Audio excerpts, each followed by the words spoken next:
बच्चों, स्वागत है आपका ब्रजेश ऑनलाइन स्टडी पॉइंट पे। मैं जो परीक्षा दे रहे हैं नवोदय विद्यालय की, विद्यालय की और विद्या ज्ञान सीतापुर या विद्या ज्ञान बुलंदशहर, सैनिक विद्यालय की, और फिर जो आने वाली परीक्षाएं होंगी अटल आवासीय योजना, इन सब परीक्षाओं में जो कक्षा 6 प्रवेश के लिए बच्चे बैठते हैं उनके लिए हम नंबर सिस्टम पे आधारित अच्छे प्रश्न, चुने हुए प्रश्न लेकर के आए हैं आप लोगों से, जो पिछले एग्ज़ाम में कई बार पूछे भी जा चुके हैं और इसी टाइप के क्वेश्चन पूछे भी जाते हैं। इसमें संख्या पद्धति जो पहला चैप्टर है हम लोगों का, उसमें से ये तीसरी सीरीज है। तीसरी सीरीज में अब की बार हमने आपको 11 क्वेश्चन चुना है। बहुत अच्छे क्वेश्चन हैं, इनको आप लोग पढ़ें और इनका लाभ उठाएं, जिससे आपका सिलेक्शन जो है पक्का हो सके। इसमें पहला क्वेश्चन हमने लिया है +5 किस प्रकार का पूर्णांक है, तो पॉजिटिव लगा हुआ है, आसान क्वेश्चन भी है। तो ऋण पूर्णांक तो होगा नहीं, इसलिए ये क्या है, धन पूर्णांक है। तीसरा ऑप्शन दिया गया है केवल ए, और डी में दिया गया है ए और बी दोनों, तो ऋण होगा नहीं, इसलिए ये हमारा सही है।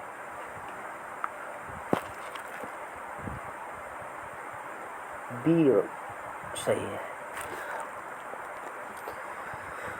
दूसरा प्रश्न हम लोगों का आया है 3 अंकों की संख्याओं की संख्या क्या है।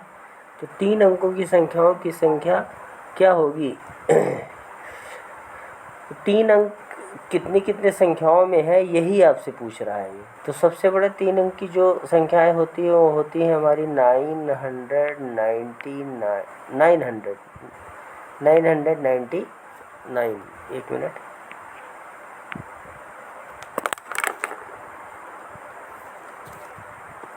999।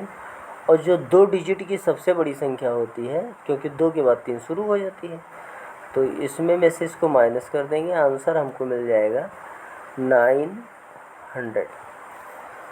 तो 900 पहला विकल्प, दूसरा गलत है, सी वाला हम लोगों का विकल्प सही है। यह प्रश्नों की श्रृंखला का तीसरा क्वेश्चन बहुत अच्छा क्वेश्चन है। इसमें पूछा गया है आपसे 25, ये जो स्टार बना हुआ है इसका मतलब है मल्टीप्लाई, तो 25 × 61 × 35। अब इसमें के गुणनफल में इकाई का अंक क्या होगा, तो इसके लिए हम सबसे क्या करेंगे कि 25 का जो इकाई अंक है वो क्या है हमारा 5, फिर इनका मल्टीप्लाई करेंगे तो, और इसका इकाई अंक 1 है, इसका इकाई अंक 5 है। अब इन इकाई यूनिट जो डिजिट है इनको हम क्या करेंगे, मल्टीप्लाई कर देंगे। 5 × 1 = 5 और 5 × 5 = 25। अब 25 में यूनिट डिजिट क्या है, इकाई का अंक क्या है 5, इसलिए आंसर हमारा क्या होगा, जब भी इनका आंसर निकाला जाएगा तो ए नंबर सही होगा, इनके अंत में 5 आएगा। इस श्रृंखला का 4 नंबर प्रश्न है, सबसे छोटी सम संख्या कौन सी है। तो सबसे छोटी सम संख्या 2 होती है, इसलिए सबसे छोटी सम संख्या क्या होगी, 2 होगी। बी वाला ऑप्शन हम लोगों का सही है। बी में आया है 2 ऑप्शन, ये सही है। श्रृंखला का 5वां प्रश्न बहुत अच्छा प्रश्न है। 1 से लेकर के 10 तक की सभी सम संख्याओं का योग क्या होगा। अब इसमें हम देखेंगे कि 1 से 10 तक की जो सम संख्याएं हैं वो हैं कौन कौन सी।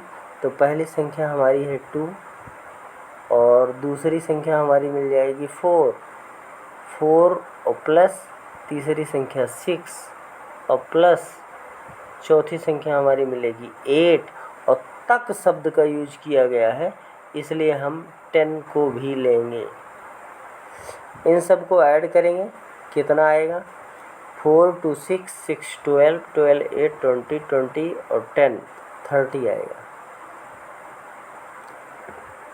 तो इसका आंसर हो जाएगा विकल्प नंबर सी पे हम लोग जाएंगे, यही इसका विकल्प सही है। इसी क्रम में 6 नंबर क्वेश्चन है, जिसने भी ये PDF बनाया है बहुत अच्छा क्वेश्चन लिया है। निम्न में कौन प्राकृतिक संख्या नहीं है, प्राकृतिक संख्या नहीं है। तो हम सभी जानते हैं 8 प्राकृतिक संख्या है, 4 प्राकृतिक संख्या है, 2 भी प्राकृतिक संख्या है, 0 नहीं है, क्योंकि 0 जो है पूर्ण संख्याओं में ली जाती है, इसलिए विकल्प नंबर डी इसका। बच्चों 7 नंबर क्वेश्चन देखो, इसमें लिया गया है 2 विषम संख्याओं का योगफल तथा 2 सम संख्याओं का योगफल सदैव सम संख्या होता है।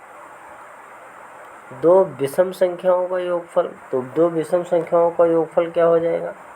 जब 2 विषम संख्या विषम लेंगे, विषम कोई भी संख्या लेंगे, विषम और प्लस विषम जब ऐड किया जाता है तो क्या आता है? सम मिलता है। और इस सम में और सम और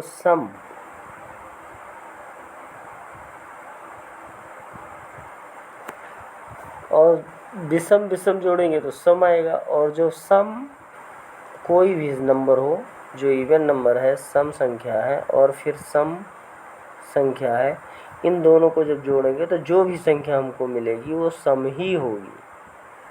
तो विषम विषम को हमने जोड़ा वो सम आया, सम सम को जोड़ा तो सम आया, फिर सम सम को जोड़ेंगे तो क्या मिलेगा हमको? हमेशा सम संख्या ही मिलेगी, सम संख्या होता है। अब ये पहला विकल्प कह रहा है नहीं होता है, तो पहला विकल्प गलत हो गया। बी, हाँ, इसका मतलब बी वाला विकल्प हमारा सही है। और ये पता नहीं, कोई विकल्प सही नहीं है। ऐसे क्वेश्चन विकल्प इसलिए दिए जाते हैं कि बच्चा कहीं ना कहीं कंफ्यूज हो जाए और सवाल को गलत कर दे। तो इसलिए हम लोगों को सवाल को गलत नहीं करना है, बढ़िया से पढ़ना है, अच्छे से समझना है, उसके बाद इसका आंसर हम लोगों को देना है। प्रश्नों की श्रृंखला का 8वां प्रश्न है हम लोगों का, x + 570 + 680। अब x की वैल्यू हमको निकालनी है इसमें, कि x में 570 जोड़ा गया और आया कितना? 680। तो x की वैल्यू क्या है? तो हम क्या करेंगे इसके लिए? 680 में से 570 माइनस कर देंगे। अब जब ये माइनस करेंगे तो 0 में से 0 0, 8 - 7 1 और 6 - 5 1, 110। तो 110 विकल्प इसमें दिया गया है। हाँ, 170 पहला विकल्प है, दूसरा है 120 और तीसरा है 110, चौथा 74। तो सी विकल्प हमारा सही है।